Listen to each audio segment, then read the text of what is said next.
initially released on the PC in 1999, it wasn't until a year later that Silver came to the Sega Dreamcast. The game's events revolve around a location known as Jura, which is overseen by an evil entity known as Silver. Upon ordering his army to capture all of the women in the land, our main protagonist takes center stage. Known as Dave, his wife Jennifer has been kidnapped by the evil forces of Silver, so it is the player's task to rescue Jennifer and bring an end to Silver's evil scheme. Now the action takes place against pre-rendered backgrounds, with character models being represented in 3D, but what really helps Silver stand out is the real-time battling system that sees the player taking control of one of the many characters in your party, with the rest being handled by the game's AI. There are a lot of options open to the player, from standard attacks, magic and defensive abilities that all manage to bring their own flair to each battle. Now, as with most RPG experiences, you'll find yourself leveling up, finding or earning a multitude of weapons, abilities and items in order to aid you along the way. It's a pretty sizable adventure that sees you traversing a wide array of unique locations whilst meeting a huge cast of characters and NPCs that lend a real weight to the world and its narrative that is presented. Silver landed pretty well under the radar upon its release, with the likes of Final Fantasy VIII, Suikoden 2 and Baldur's Gate to compete with. It's easy to see why, but in my opinion it stands shoulder to shoulder with its contemporaries and offers one of the finest RPG experiences on the Dreamcast.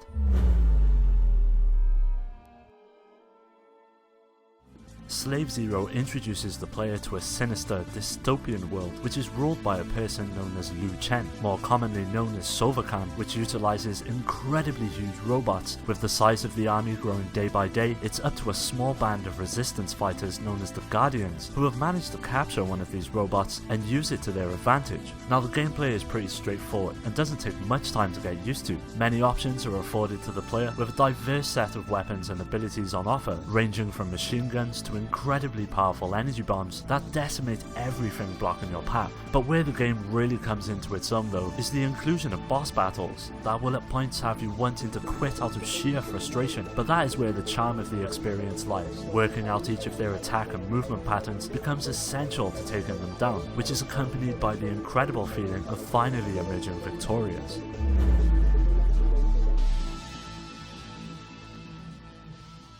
Players take up the role of Gordon Freeman, a scientist who is plunged into an interdimensional war after an experiment goes wrong, resulting in a gateway opening between realms. Essentially a first-person shooter, it sees you making your way through the narrative, which is made up of several environments that take full advantage of the mechanics in place, mainly platforming and gunplay, that all culminates in an adventure that will not only test your skill, but your patience as well. Originally announced in the year 2000 and penned for a release the following year, the Dreamcast version of Half-Life ran into many issues during its development, which prompted its developers to ultimately pull the plug on the project altogether. Luckily for Dreamcast owners, the entire game was leaked on the internet in 2003, allowing players to download it and try it out for themselves. Now this truly is the full Half-Life experience running on the Dreamcast. It's somewhat of a technical marvel considering the limitations of the machine, but it doesn't come without its drawbacks. Gameplay wise, it can at first be quite overwhelming trying to get used to the control setup, which of course due to the Dreamcast controller isn't the easiest of things to get used to. The frame rate doesn't hold up throughout the course of the adventure either, which when coupled with the extremely long load times between levels can make this iteration of the experience unplayable to some. But if you're willing to look past these shortcomings, the novelty of being able to play Half-Life on the Dreamcast is something that should be experienced by every owner of the console.